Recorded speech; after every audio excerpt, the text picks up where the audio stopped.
So guys, you guys probably surprised to see me. I was upset with practice. Saw Clay getting ready. Went to talk to him. He was getting ready for this. I told him I'd do it. So, go ahead.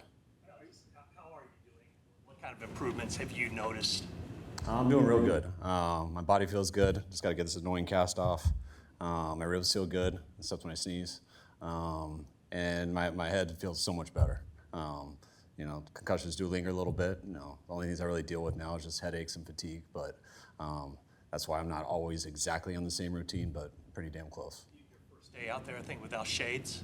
Yeah, but yeah, they it's not lights that bother me. I had to wear shades to protect scars and stuff, but I got all my stitches out, so I can put tape over it now, and so the tape protects it. How much give a percentage of like what you're able to do as opposed to when you're all the way back? I think about how much percentage you guys give media. How much percentage you give media? That's a big percentage. Well, then 0%. As far as like the important stuff, I feel it's about 100%. The biggest thing like I've learned with this stuff is, just when you deal with like fatigue and headaches and stuff is if I kind of do everything, I kind of pay for it in some ways later.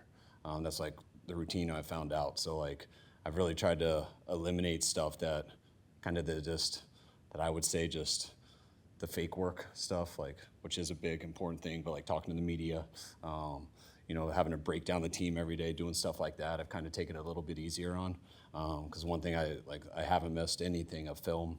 I watch every single play with the coaches after, with the players. I have had a few team meetings.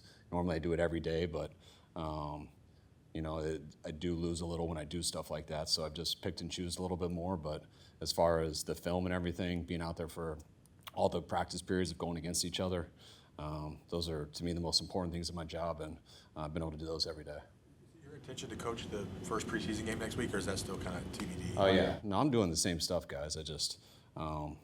I try not to come in here every single day because I feel if I did, that would take, I want to be able to pull off my normal routine, which is watching hours and hours of tape and getting to the walkthrough at night, being able to watch stuff after that.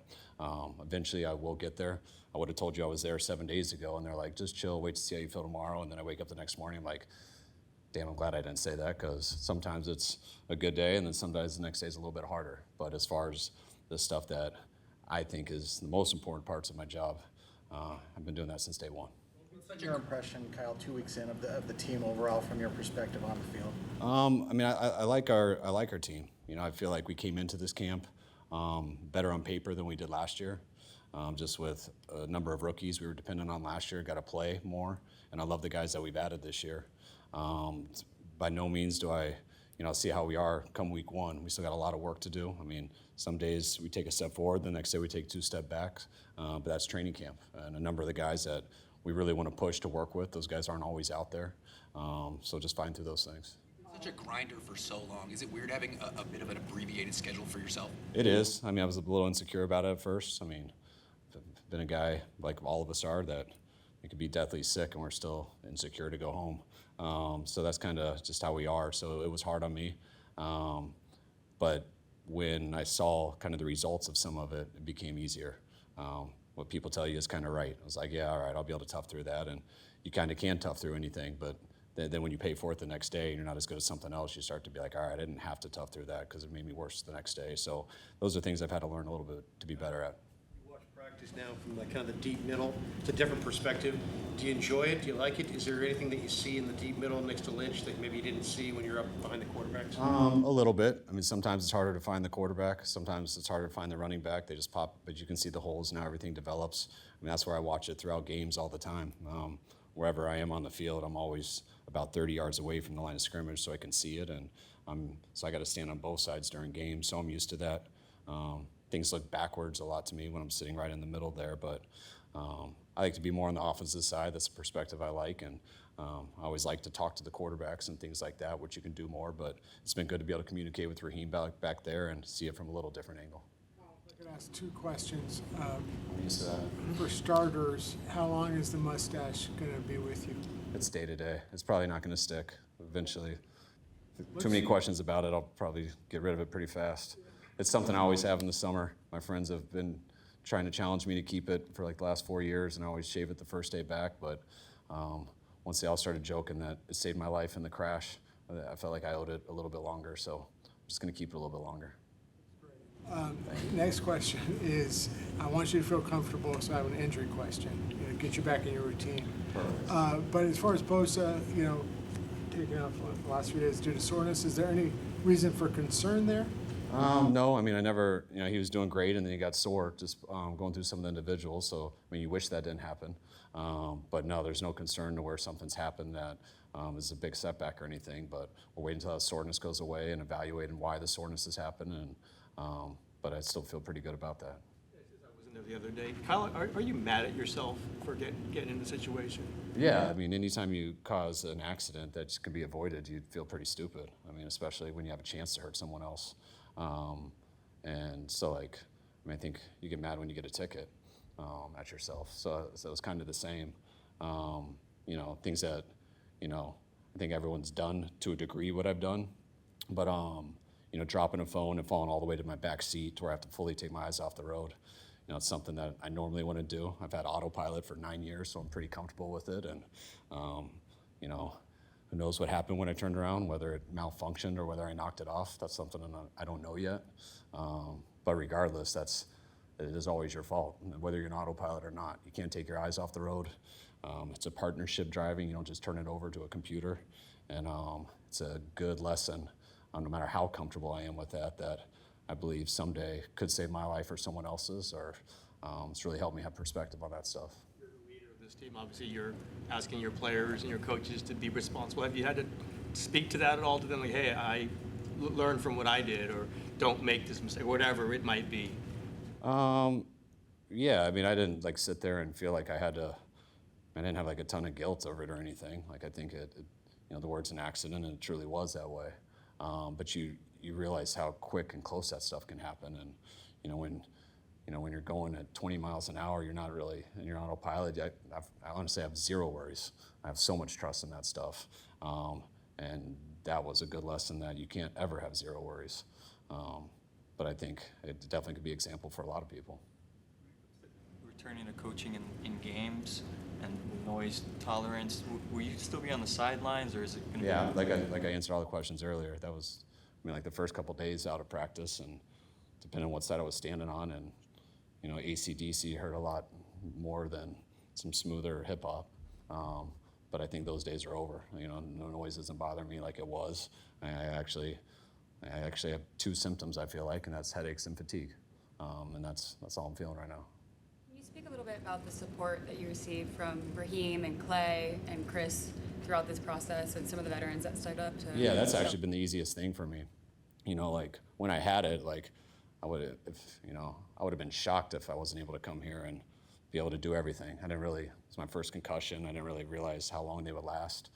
They gave me dates, and I kind of laughed. They don't give you dates, but they tell you how long to prepare. And I'm like, yeah, there's no way that'll last that long. So I was actually surprised, and it's what they told me from the beginning, so I won't be surprised again. But each day, just watching our building, all our coaches, starting with Chris to Clay to Raheem to Brant to everybody, everyone upstairs, our players, it made it really easy for me not to worry about me having to do something. Our guys are awesome. We have a pretty well-oiled machine. We've been here for this our 10th year, and those guys made it very easy for me to not do anything stupid. Will you change your perspective at all on when players are dealing with concussions and haven't gone through it just in the Yeah, no time? doubt. I mean, it's I've been told so much by these guys, don't compare sports concussion to an accident like this, and I'm starting to realize that now. But yeah, just little things like when they label things like whether it's severe or mild, and you hear someone has a mild one, I'm like, oh, all right, well, that might be one game, but usually that's two. And then you kind of learn those are just words. Each one's a little bit different, and I definitely can relate to how scary it is when you don't know if you will feel right again. But it's definitely made me more educated on it. Usually I just listen and tell me when, okay, and I move on. But I understand it a lot better and what guys got to go through and the protocol to get back, which there's not a protocol for me on paper, but it's really cool to be in a building that kind of majors in that type of a profession that knows what to do with those things. So all the people that I need help from, it was already built in here, and they got a lot of experience with it, and it's been really good for me. Does Ricky Pearsall's injury, perhaps in combination with what you've seen from Stribling in practices, change the plan for Stribling at all? Make you think that he could do maybe a little bit more this season than perhaps when you drafted him? I mean, losing Ricky was a real big deal. I mean, that's, we've had a number of injuries in camp, but that's really the only one that's actually been not just a camp injury. And losing a player like Ricky is a huge deal. It ties to everybody. So you'd hope for Stribling, you hope for Mike, you hope for that whole group. You hope a lot of people have to step up, but no one here is wired exactly how Ricky is. They're all a little bit different, so you do lose a big part of what we were planning on. And that's where guys do have to step up. That's what gets frustrating when guys like Stribling, hurt, tweak a muscle and stuff, because, yeah, you want guys to step up, but you got to train them to do it, they got to work to do it, and they got to be out there to be able to do it at an NFL level, which is coming real fast. Certain that you knew you had to do that kind of proved that you were back or were very close by with the team meeting maybe we heard about? The team meeting was a big step for me. It was just, when the concussion stuff just was weird. Like, you feel just more emotional and stuff. People don't take this the wrong way, but I joke with my wife. I'm like, no, it feels like you're in menopause. Like, it's different, and you're emotional and things. So it was different to get in front of groups and things like that. But once you do that and you get past the hard parts of it, it becomes pretty easy. You just got to get back to getting used to it. The main things of getting over. I thought after my first team meeting, I was like, perfect. I'm out of the woods. I'm good, and felt good most of that day. But then it hit me real bad that night, and then the next day, and I was like, all right, maybe I don't want to do that every day yet. And that's kind of how everything's gone in this. And I can't tell you guys how close it is. I'm getting there. There's no doubt I will be there. And from what I do with the team, I kind of already feel there. So. John Lynch was talking about how you were in talks with Deebo Samuel for about a month before it all worked out. Does losing Ricky Pearsall also change how you were going to use Deebo Samuel and maybe how much he could do for you? Not really. I mean, they're just two completely different types of players. So, Deebo was someone that, we were hoping it would work out, depending on Deebo's other opportunities and what it could be here. But that was something that we were hoping for a long time could work out, and it ended up working out for both of us. But that, the Ricky thing changed nothing. Is this session that you're having with us now part of your, goal to kind of push yourself as much as you can? Definitely. I mean, that's why they tell me not to plan anything. That's why, yesterday, it was like a week ago, I'm like, guys, I'm doing media tomorrow. And then I was so glad they didn't tell you guys, because I woke up the next morning, I'm like, there's no way I can do it right now. And then I didn't tell anyone today, but then I just felt like doing it. And I want to do it. I want to get back to fully 100% being normal. And unfortunately, this is part of 100% being normal. So. You decided that this morning, or was it even during No, practice? it was more during practice. It was actually more when I was trying to talk Clay about practice, and he was ignoring me, getting ready to talk to you guys. I was like, oh shit, I'll go do it. I got it right now. So. Now realize that you can delegate, that you haven't been able to do, that maybe it's worth delegating in the future, that, okay, I don't need to do it. So many things. Yes, but I've also done a lot more of that in the last few years than people realize. I haven't called last year I didn't call one play in preseason. I don't always call plays out on the field. I've started most of that since Clay's gotten here. It's been nice to not have to go to staff meetings. We've had some staff meetings where we just go over injuries and stuff and things like that, which I'm always at. And, I've missed those, so I could actually focus on a few more film things. So that's been good. And, just knowing that if you didn't even come and you just watched a practice, that it's going to go pretty much the same as if you were there. You don't know that till you see it. And that's why I can't speak highly enough about all the guys around here. Is there any reconciliation you had to do with Deebo after he asked to be traded and how you guys are together now? Yeah, it's funny how, Deebo's always been one of the closest guys we've been to, just relationship-wise. When Deebo went through his contract negotiations, try not to put words in his mouth, but I think he thought it'd be advantageous to make it look like there was a little bit of a battle. Sometimes that helps, sometimes it doesn't. But people forget that Deebo, those OTAs, I was at Deebo's house on the 8th OTA day. and us talking about how all of that was just BS. He came to minicamp. Like, we had a great summer together. I think he signed the first day back at training camp. So we got over that in OTAs. And that was just stuff from the negotiating periods back in April and stuff like that. There were stuff, definitely. That made me like, what the hell's going on? We're not around Debo. And then we see him in OTAs, and we got to talk man to man, and it was fine as soon as we got with each other. Dre had talked about that he reached out to Debo during that process of like, hey, there's no place like San Fran. Obviously, those guys are kind of tone setters for you. What does it mean specifically? Obviously, you wouldn't bring them back if they couldn't play still, but what does it mean just in terms of like influence and energy in the locker room and things like that? I mean, it's huge, but energy in the locker room and stuff, and just how people, that all comes off of what players see off the field. And I feel like our fans could almost answer that question. You know, they know what Debo looks like when he has the ball in his hands. But Washington fans, just from the year they had with him, know what he looks like when he has the ball in his hands. I think everyone here knows what Dre looks like and how he plays. And that's exactly how he looked on tape. You know, he didn't get to play a ton last year, coming back from his stuff, about half the year. But he looks exactly like the guy that we all know.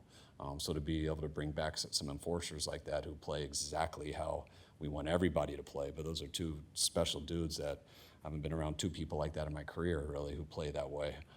That stuff's huge. Just knowing they're in here gets guys pumped up, and they've been away from a year, but to see them out there, they look exactly like the guys I remember. A couple more guys. Coaches watch a lot of film. Does the concussion impact your ability to watch film? Does it bother you after a lot of film watching? It did more at first. You know, I've never had vision issues and stuff, but it's always just been. I'm usually a guy who doesn't get that overstimulated. I can handle a lot of things, and now when I do too much film at first, I kind of have to take a little more breaks. They make fun of me because I never get bathroom breaks, and now I kind of do. Halfway through, I tell the coaches to go out. I take like 10 minutes and just relax my eyes a little bit and made it easier.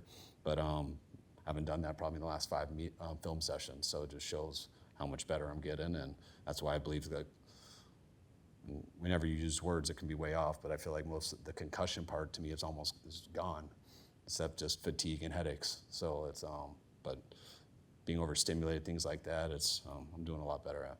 What is the expectation for in camp again in a second straight year at least? Has it felt like a lot to you? Is it, or just in your mind, camp injuries and we'll get through it? It feels, pretty normal, give or take 3. I think it does happen a number of times in camp. We also have a number of guys coming into camp that didn't go on PUP that we weren't trying to throw back in there right away. And that stuff's always frustrating in camp. That's why you sometimes want it a little bit longer. You know, but the thing that frustrates you the most is when you lose a guy. And there's one guy like that right now, which we've had to grieve for a little bit, and then you got to figure out how to adjust and move on from it. Thought process with the jog through? We used to go 3 days on and take 1 full day off, and then go 3 days on again. We look into everything, and we thought that it would be better for us this year to never go 3 full days in a row. But if you only go 2 full days in a row and then take a day off, you don't really build anything. So we thought it would be better to go 2 full days, full speed, then have a kind of mental day where they're not totally off their feet. We're jogging through, no one's competing, we're not throwing a football, but they're still moving their body, which kind of is a little bit of a recovery. And then the 4th day, you get our hardest practice of that set, and then you get a day off. So it ends up being about the same, just trying a different way on how you juggle it, and it makes sense science-wise and everything. But there's a lot more that goes into it than just science.